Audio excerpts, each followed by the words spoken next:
We find ourselves in an unprecedented public health crisis, a rapidly evolving global pandemic. Preventing the spread of the coronavirus, and that would be by closing our school. For sale by owner. This is not a typical sign you see in Redmond's downtown area, but more of these signs are being posted.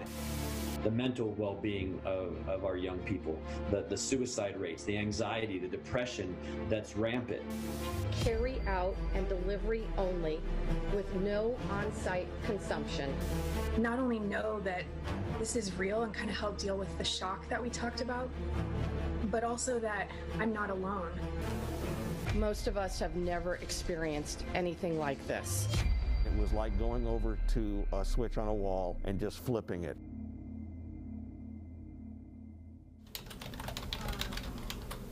Well, hi, Jane. How are you doing today? Doing pretty good.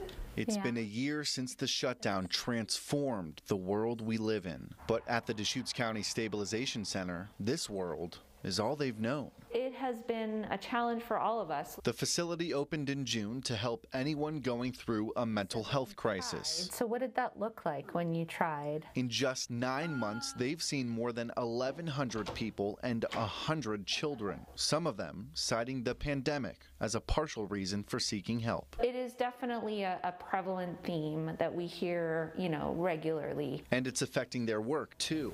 Follow-up therapy sessions are done almost exclusively online. That's great. Making it hard for them to connect with their clients at a time when their job is as crucial as ever. Still, their presence has been felt. Give yourself credit for that. At one point, the Stabilization Center was the only county building open. We've had at least 10 people say that if we weren't open, that they would have ended their life that day. There have been almost 8,900 cases of COVID-19 in Central Oregon. 116 people have died with the virus. These are trying times. Trying because the past year has been incredibly difficult. And trying because people have experimented with new ways to stay in business. That stands true for the folks at the Stabilization Center, as well as for Ray Sully, the executive director at the Tower Theater. We were the first people to close and to take the hit.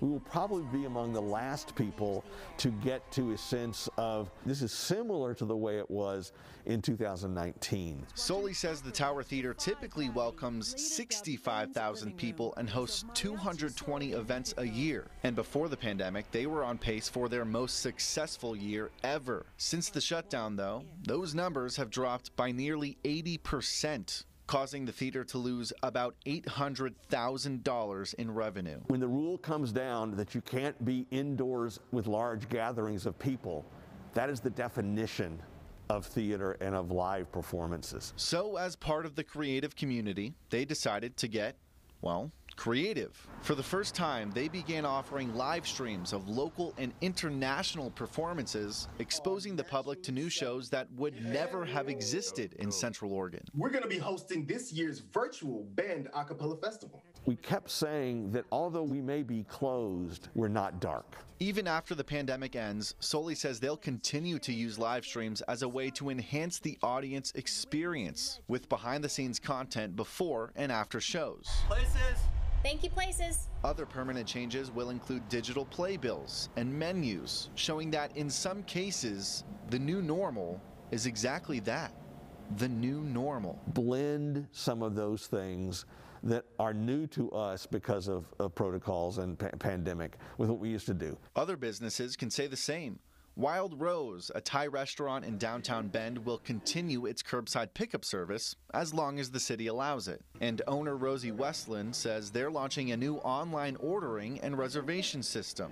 Two different industries, both trying to endure the pain of a pandemic and trying out new features that may have never made an appearance before, but will now stick forever.